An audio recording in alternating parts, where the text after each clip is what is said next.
والنهاردة معانا فاكهة مدورة لونها بنفسجي، شكلها عامل زي القنبلة. اسمها فاكهة المانجوستين.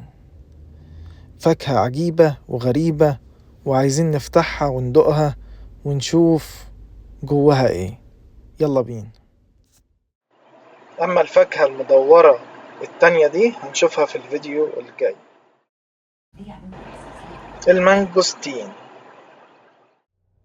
وانت بتفتحها هتحس ان انت بتفتح كنز، علشان لما هتفتحها هتتفاجئ ايه جواها.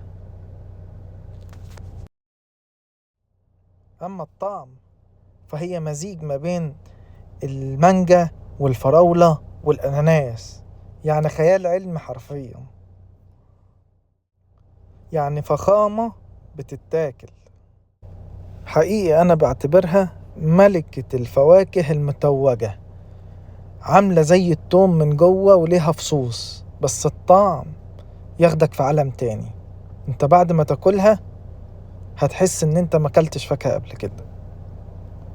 الفاكهة دي كانت زمان ممنوعة ان هي تدخل امريكا، علشان كانوا بيخافوا ان هي تنقل الحشرات معاها. نجمة الفواكه العالمية، بيقولوا ان هي اختفت فترة وظهرت تاني، فلو لقيتها في مكان جربها قبل ما تختفي. ما تنساش تعمل شير ولايك وتتابعنا، واستناني في الفيديو الجاي.